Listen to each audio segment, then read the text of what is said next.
कोण पुण्य यांचा होईन सेवक जिही द्वंद्वादिक दुराविले ऐसी वर्म मज दावी नारायणा अंतरीच्या खुना प्रगटोणी. थोडा विको द्या, आवाज द्या.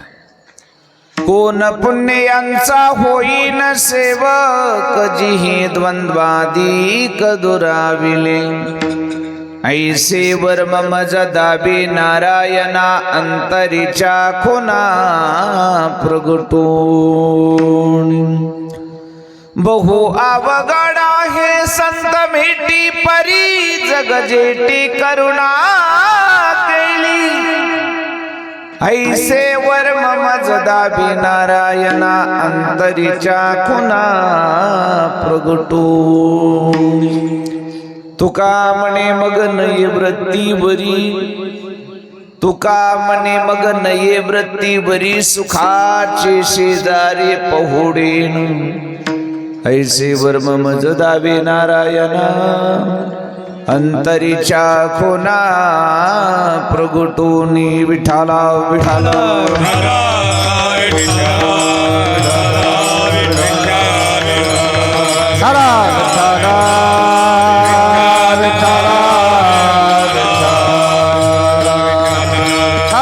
समचरण सरोजम सांद्र नीलांबुदाभं जगननिहित पानी मंडन मंडनानां तरुण तुलसी माला कंदरं कंजनेत्रं सदैव धवलहासं विठ्ठलं चिंतयामि. पांडुरंगा करो प्रथम नमन दुसरे चरण संतांची त्यांच्या कृपादाने कथेचा विस्तारू बाबाजी सद्गुरु दास तुका जोडून या कर चरणी ठेवी तो माता परगावी विनंती माझे पंढरीनाथा परगावी विनंती माझे पंढरीनाथा जोडून या कर चरणी ठेवी तो माता परगावी विनंती माझे परगावी विनंती माझे पंढरीनाथा.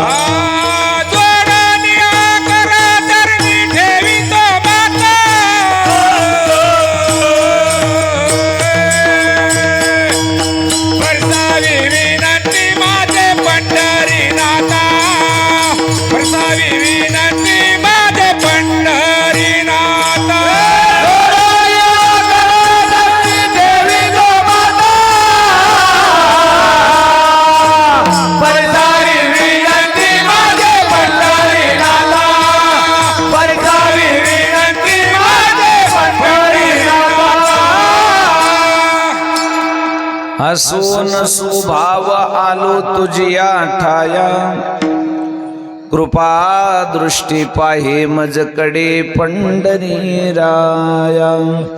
मज हृदये सद्गुरु जिने तारिलो हा संसार पुरू म्हणून विशेष अत्यादर विवेकावरी. कोण पुण्य यांचा होईन सेवक जिही द्वंद्वादिक दुराविले ऐशे वर्म मज दावे नारायणा अंतरीच्या खुना प्रगटो. बेस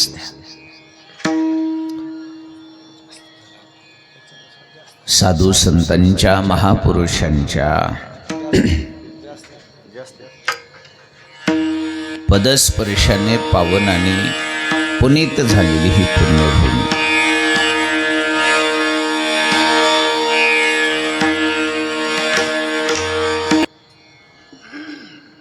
मौजे चंदनवाडी वार्षिक नियमाप्रमाणे 52व्या वर्षामध्ये पदार्पण करीत असलेला गोड भव्य दिव्य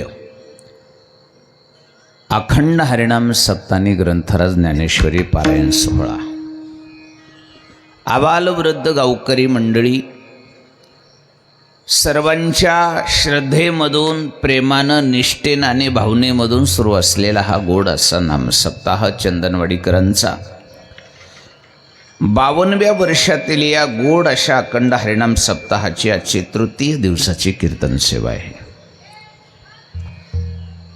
समस्त गावकरी मंडळी, भजनी मंडळी, गावातील सर्व प्रतिष्ठित नागरिक या सर्वांच्या प्रेमास्तव या ठिकाणी तिसऱ्या दिवसाची कीर्तन सेवा समर्पित करण्याचा योग माझ्याकडे आहे. चंदनवाडीकरांचं माझ्यावर असलेलं प्रेम आणि एक गावातला एक चिंतनीय श्रोता वर्ग असल्यामुळे आपल्या गावातील जी मंडळी आहेत एक चिंतनीय श्रोता, त्याच्यामुळे सगळ्यांच्या भेटीचा योग आला. तृतीय दिवसाची कीर्तनरूपी सेवा भगवंताच्या समर्पित करण्याच्या उद्देशाने चिंतनामध्ये निवडलेला अभंग जगदवंदनीय जगद्गुरू संतश्रेष्ठ श्रीमंत श्री तुकोबर यांचा 4 चरणाचा गोड आणि संतपर प्रकरणातील अभंग आहे. या अभंगामध्ये जगदवंदनीय जगद्गुरू तुकोबर आहे आज भगवान परमात्म्याकडं परमार्थातल्या एका अलौकिक अशा गोष्टीसाठी आपली आराध्य दैवत भगवान पांडुरंगाकडे करुणा भागतायत, प्रार्थना करतायत, विनंती करतायत. प्रार्थना, विनंती, करुणा म्हणा, करुणा पर म्हणा, विनंती पर म्हणा, नाही तर प्रार्थना मन म्हणा, मागणी पर नाही. विडाला विडाला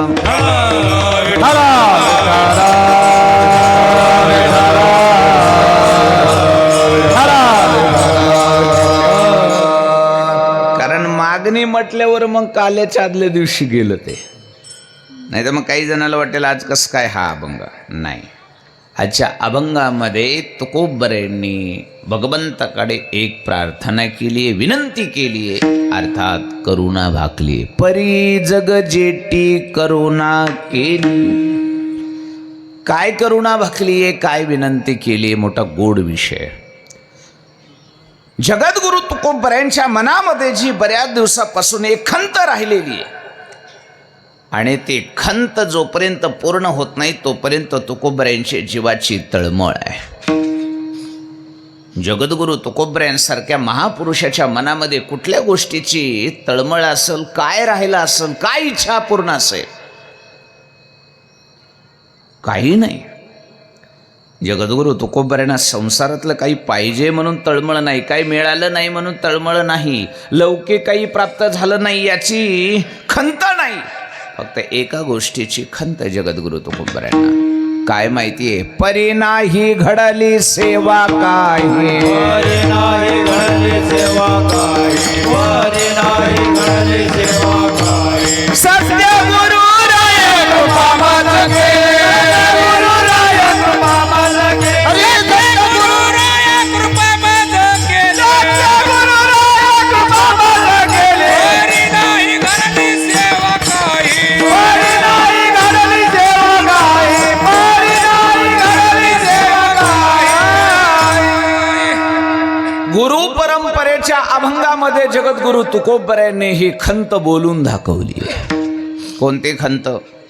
ही माझ्या सद्गुरूंनी, माझ्या संतांनी माझ्यावर कृपा केली, हे माझ्यावर उपकार झालाच म्हणून तर आज या ठिकाणी आहे मी. हे माझ्या बाबाजी चैतन्यांची कृपा आहे. राघव चैतन्य केशव चैतन्य सांगितली खून मालिकेची, बाबाजी आपुले सांगितले नाम मंत्र दिला राम कृष्ण हरी. माझ्या सद्गुरूंनी मला गुरुमंत्र दिला, माझ्यावर कृपा केली, हे चांगलं झालं. पण मला मनामध्ये रुकरुक एवढीच राहिली की ज्यांनी माझ्यावर कृपा केली त्या महात्म्याची मला थोडी तरी, काही ना काहीतरी काय घडायला पाहिजे होती, सेवा घडायला पाहिजे होती. अलग लक्षामध्ये, कारण हे दान नाही आहे, लक्षात ठेवा, ही कृपा आहे. दान वेगळं राहिलं, पण काही ना काहीतरी मला सेवा घडली असती म्हणजे मला समाधान वाटलं असतं. पण करावं काय? माझ्या संतांनी गुरुने माझ्यावर कृपा केली आणि सांगितलं बी होती एक छोटीशी सेवा. मला कामही सांगितलं होतं, काहीच नाही, फक्त म्हणले मला पावशीर तूप द्या. काय मागितलं होतं? भोजना मागती तूप पावशेर. पण करावं काय? म्हणलं होतं देईन आणि ही सेवा करीन, पडेला विसर स्वप्ना माझे. पडेला विसर स्वप्ना माझे, पडेला विसर स्वप्ना माझे. भोजना मागती तूप पावशेर. भोजना मागती तूप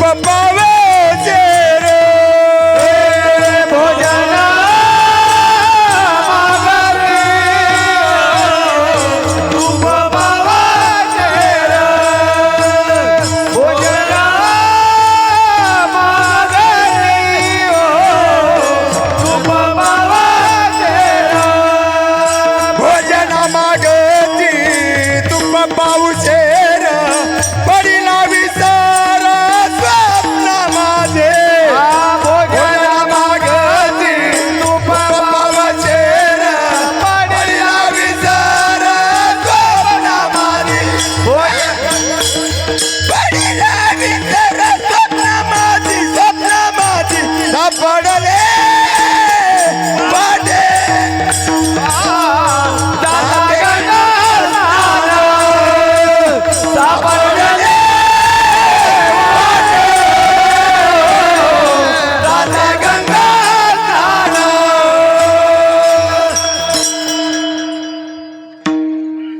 एक स्वर चालू राहते ना, कोणाचा तरी एक स्वर चालू राहते.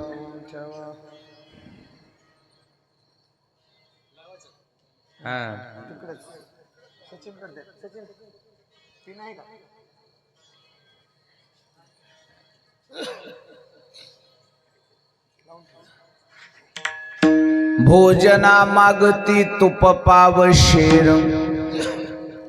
एवढी सेवा सांगितली होती संतांनी माझ्या सद्गुरूने. पण दुर्दैव माझा असं तुकोबर आहे म्हणतात, मला त्या गोष्टीचा काय पडला. काही काळ उपजला अंतराय, म्हणून या काय त्वरा झाली. हे दुर्दैव आहे माझं की मला माझ्या संतांची सद्गुरूची सेवा घडलेली नाही. ही सल शेवट पर्यंत माझ्या मनामध्ये राहील. आलं लक्षामध्ये? आता तुम्ही म्हणाल घडली काय नाही घडली काय, एवढं काय काय त्याच्यामध्ये महत्वाचं आहे? गुरुमंत्र तर भेटला होता आणि कृपा तर झालती, पुन्हा काय त्याच्यात घडली नाही घडली तरी असं नाहीये. लक्षात ठेवा, कृपा होईल, गुरुमंत्र भेटेल, सगळं भेटेल. पण एक खरं सांगू का, त्या मिळालेल्या कृपेचं समाधान प्राप्त व्हावं वाटत असेल तर सेवाच घडावी लागते. काही ना काहीतरी काही घडली पाहिजे, सेवा त्यांची घडली पाहिजे. सज्जन हो, सेवा जर घडत नसेल, लक्षात ठेवा, शेवटपर्यंत ही साधकाच्या जीवनामध्ये सद्गुरूची सेवा न घडल्यावर समाधान मिळत नाही. विडाला विडाला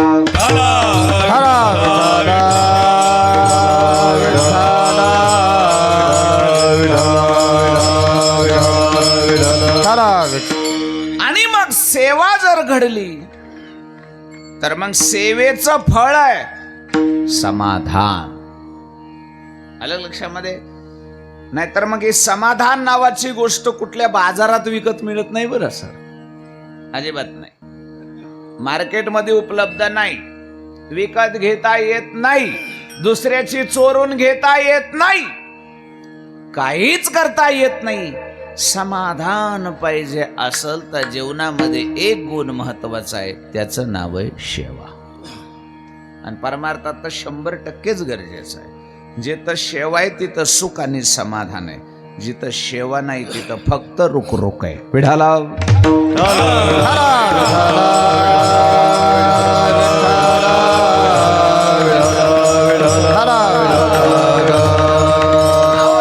ह्याच आहे महाराज.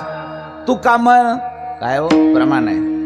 तुका म्हणे माझा घडो त्यांची सेवा, तुका म्हणे माझा घडो त्यांची सेवा, तुका म्हणे माझा घडो त्यांची सेवा, तुका म्हणे माझा घडो त्यांची सेवा, तुका म्हणे माझा घडो त्यांची सेवा, तुका म्हणे माझा घडो त्यांची सेवा, तुका म्हणे माझा घडो त्यांची सेवा, तुका म्हणे माझा घडो त्यांची सेवा, परी माझ्या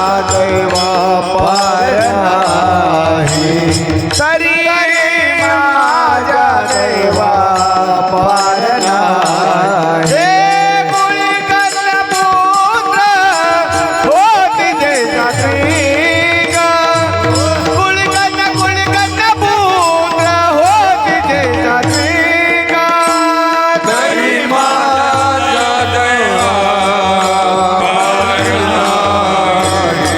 तरी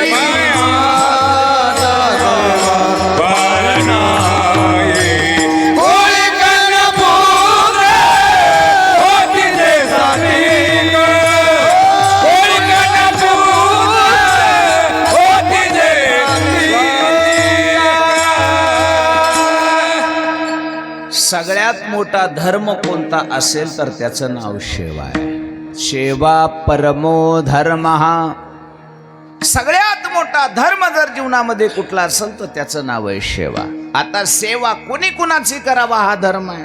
त्याच्यासाठी खास एक अभंग आहे महाराज. नुसती संताचीच सेवा केली म्हणजे नाही बरं का. सेवा बऱ्याच जागेवर सेवा घडावी लागते. त्याच्यातलं नंबर 1 स्वामी काज.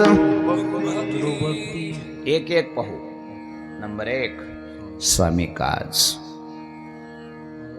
नौकरानं सेवकानं मालकाची एकनिष्ठपणानं सेवा करणं हा सेवकाचा धर्म आहे. हा त्याचा. मग त्यानं बाकी काहीच नाही केलं तरी त्याला शास्त्राचं बंधन नाही. पण आपला जो स्वामी आहे, आपला जो मालक आहे, आपण ज्याचे नौकरन सेवक म्हणून आपले दासत्व स्वीकारले, इमानदारीनं त्याची एकनिष्ठ भावानं सेवा करणं हा त्याचा धर्म आहे. सेवा हा त्याचा धर्म आहे. नंबर 2 गुरु भक्ती. पहिलं स्वामी काज. नंबर 2 गुरु भक्ती. शिष्यानं फक्त गुरुकडची विद्या घ्यायची नाही, स्वार्थापुरतं गुरुकडे थांबायचं नाही आणि विद्या प्राप्त झाली की निघून जायचं नाही. आपल्या गुरुची शिष्यानं एकनिष्ठपणानं काय करायची, हा त्याचा धर्म. शिष्याचा काय हा धर्म, सेवा हाच धर्म आहे. नंबर 3 पितृवचन. एखाद्या पुत्रानं आपल्या माता पित्याची वयोवृद्धपणामध्ये किंवा अगोदर सुद्धा मनोभावानं त्यांच्या उपकारामधून उतराई होण्याकरता जे करावं लागतं त्याचं नाव सेवा. सेवा आहे ती. हा पुत्राचा काय हे लक्षात ठेवा. हा पुत्राचा धर्म आहे. आणि सेवेनं संतोष होत असतो, पैशानं नाही. बऱ्याच माणसं पैसे देऊन मोकळे होते. पैशानं संतुष्टता नाही. संतुष्टता आणि समाधान आणि सुख आहे सेवेमध्ये. बरेच पोरं पैशावाले परदेशामध्ये नोकरीला आहेत, इकडे तिकडे. आपला आता येताना गाडीत विषय झाला तसा. मायबाप म्हातारे झाले म्हणून तिकडून मायबापाच्या खात्यावर पैसे टाकतात, मनी ऑर्डर पाठवतात. आम्हाला वेळ नाही, आमच्या मागे काम असतं, माझी पत्नीही जॉबला आहे, मीही जॉबला आहे, माझ्याकडे वेळ नाही. काय पैसे लागतील ते आम्ही पाठवत जाऊ, पण इकडे येत जाऊ नका, आम्हाला ताण देऊ नका. कोणाला म्हणतात? आई वडिलांना. काय तुम्ही फक्त आम्हाला सांगायचा महिन्याला 10 लागतात 20 लागतात 25 तेवढे टाकतो आम्ही, काही अडचण नाही. पण तुमचं तिकडे तुम्ही काय करून घ्यायचं ते घ्या. एखादा माणूस ठेवा, स्वयंपाकाला ठेवा, पाणी आणायला ठेवा, काय करायचं ते करा. पैसे पाहिजे ते पैसे मागा, पण आमच्याकडे वेळ. बोला याच्यावर याला धर्म म्हणावं का हो? स्वर कमी करा, स्वराचा आवाज कमी. याला धर्म कसं म्हणता येईल? आई वडिलांना मुलाकडून पैशाची अपेक्षा नाही. बरोबर आहे का? आई वडिलांना आम्हाला आमच्या मुलानं आम्हाला महिन्याला मनी ऑर्डर करावी, आम्हाला पैसे पाठवावेत, ही इच्छा आहे का हो मायबापांची? मायबाप यानं प्रसन्न होत नाहीत राजा हो. तुम्ही त्यांना काहीच देऊ नका, फक्त तुम्ही त्यांच्या जवळ त्यांना ठेवा आणि येता जाता फक्त मुलांना विचारू द्या, आई जेवलीस का ग, बाबा जेवलात का ग, एवढं विचारलं तरी बिना भाकरीचं पोट भरतंय. विडाला विडाला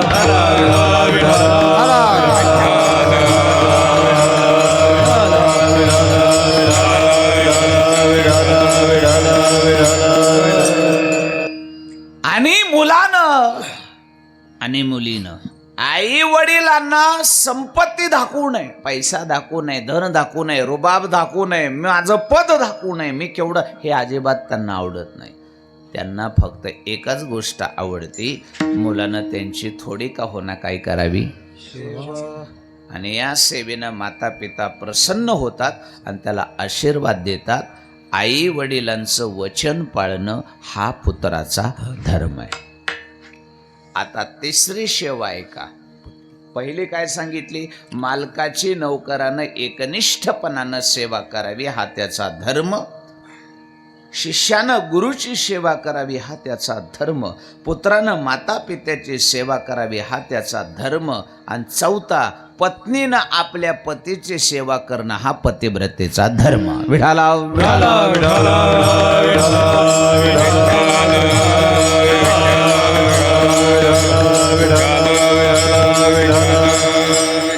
एक लक्षात ठेवा, ही सगळी जी यादी आहे का, ही प्रसन्न कशानं होते? सेवेनं. बाकी त्यांना काही घेणं देणं नाहीये. पत्नीनं रुबाबच दाखवायचा नाही नवऱ्याला. माझा बाप तुमच्यापेक्षा श्रीमंत आहे, माझ्या बापाच्या घरी 10 बाया कामाला येतात, मी कधीच स्वयंपाक केला नाही, मी कधीच काही केलं नाही, आवडत नाही नवऱ्याला ते. लक्षात येत आहे? अरे जे बायको नवऱ्याची एक काडीवर तांब्यावर पाणी सुद्धा त्याला देत नसेल आणि त्याच्या पुढे बापाच्या घरच्या संपत्तीचा आणि त्याच्या नोकरीच्या आणि पदाचा आणि शिक्षणाचा रुबाब मारित असेल, त्याच्यावर नवरा प्रसन्न असेल असं वाटतंय का तुम्हाला? खरं सांगा बरं. तिला 5 लाख पगार असू द्या आणि 1 कोटीचं बी पॅकेज असू द्या, पण जी बाई आपल्या नवऱ्याला 1 मिनिटाचा सुद्धा वेळ देत नसेल सेवेसाठी, मला नाही वाटत तो नवरा त्याच्यापासून समाधानी असेल. विठाला विठाला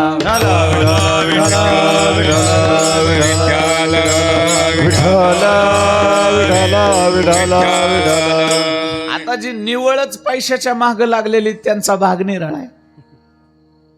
त्यांना फक्त काय पाहिजे? हे बावळट आहे ती. काय करतो पैशाचं? अरे या जीवनामध्ये येऊन पती पत्नी एकमेकाला वेळ देऊ शकत नसतील तर त्या पैशाला करता काय? तुम्ही विचार करा. खरं सांगू का, पतीला एकच अपेक्षा आहे पत्नीकडून, तिनं कमवावं ही अपेक्षा नाही त्याला. आवाज कमी झालाय. तिनं पैसा कमवून आणावा, तिनं बरंच काहीतरी, याची अपेक्षा नाही हो. खरं सांगू का, पती प्रसन्न पत्नीवर असतो एकाच गोष्टीमुळं, तिनं केलेल्या सेवेमुळं. बरोबर आहे का नाही? नाही तर देवाला काय कमी जगाच्या बापाला? हा, अरे देव आहे तो, पण देवाला सुद्धा काही द्यायची गरज नाही हे बायकोला कळालं. माझा नवरा जगाचा बाप आहे आणि मी लक्ष्मी आहे, माझ्याकडं धनाला आणि पैशाला काही कमी आहे का?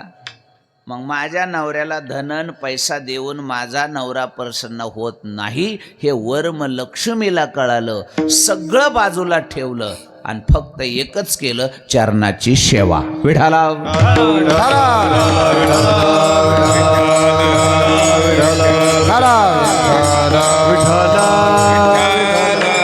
लक्षात आलंय का? वर्म तुमच्या? जगातली सगळ्यात श्रीमंत बाई कोण? लक्ष्मी आहे ना. त्याच्यापेक्षा श्रीमंत कोण आहे? ती लक्ष्मी आहे. आजही जग तिच्या मागे पळतय ना महाराज. आणि तेवढी लक्ष्मी मोठी आहे, धनाची वैभव लक्ष्मी आहे. पण ती वैभव लक्ष्मी ज्यावेळेस देवाची बायको झाली त्यावेळेस तिनं देवाला म्हणली काय, आता इथून पुढे तुम्हाला लागन ते मी पुरविते, पण मला ताप देऊ नका. त्या लक्ष्मीच्या लक्षात आलं काही जरी झाला, भगवान परमात्मा माझा पती आहे, मला या माझ्या पतीच्या पुढं मी लक्ष्मी आहे, धनवान आहे म्हणून रुबाब दाखवून माझा नवरा प्रसन्न होणार नाही. हे सगळा अहंकार सोडला लक्ष्मीनं, सगळा गर्व सोडला मोठेपणाचा, आणि सगळं सोडून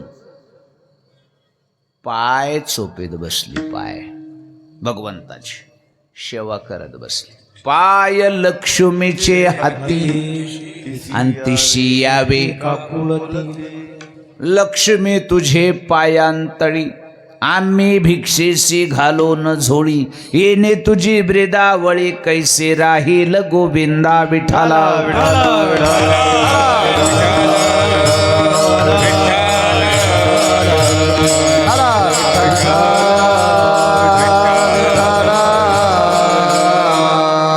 लक्ष्मीच्या लक्षामध्ये आलं, देवाजवळ माझ्या वैभवाचा आणि माझ्या धनाचा थाट आणि रुबाब मी दाखवायला गेले तर मला भगवंताचं सुख मिळणार.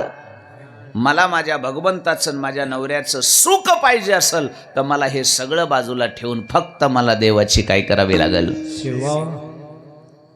म्हणून लक्ष्मी इकडं तिकडं न बसता, गर्विष्ठ बायको असती तर शेजारी बसली असते. गुरुजी हो, मी तुमची अर्धांगिनी, मी तुमच्या शेजारी बसणार. लक्ष्मीनं बसायची जागा कुठं निवडली माहितीये? पायापाशी. विढाला विढाला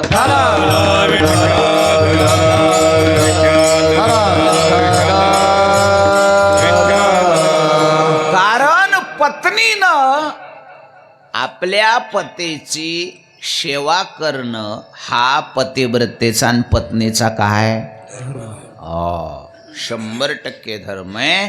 जो धर्म पाळतो त्याच्यावर धर्म प्रसन्न होतो आणि त्या प्रसन्नतेतून त्याला समाधान प्राप्त होतं, जीवनाचं समाधान प्राप्त होतं. तसं लक्षात ठेवा, या सगळ्यांच्या सेवा घडाव्या लागतात. म्हणून संत हे गुरु आहेत. तुका मने संत गुरु आणि त्यांचे चरण हृदयी धरू. आज तुकोबर आहे, देवाकडे कुणाची सेवा मागतायत? संतांची, सद्गुरूची. विढाला विढाला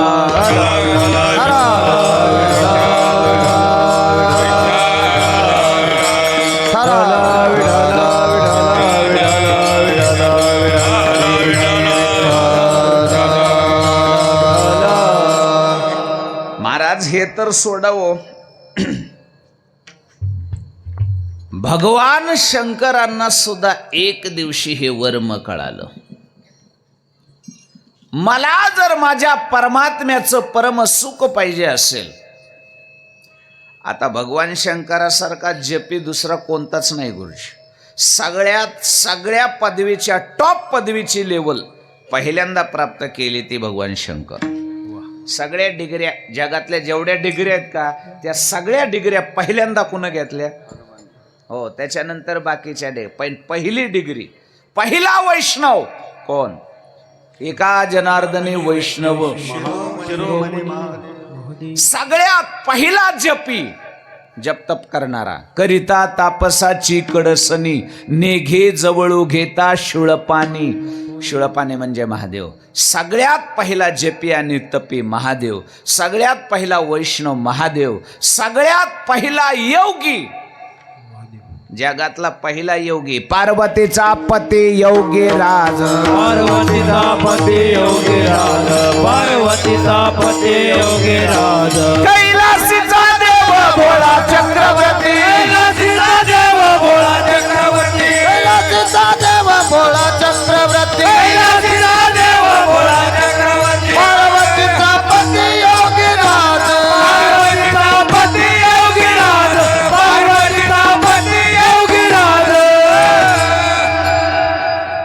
कुठली बी डिग्री घ्या, योगी नावाची डिग्री घ्या, पहिल्यांदा कोण घेतली ती? पहिला योगी महादेव आहे ना गुरुजी. त्याच्यानंतर एक योगी झाला, त्याचं नाव दत्तात्रेय. हा नंतर 2 नंबरचा आहे, पहिला नाही.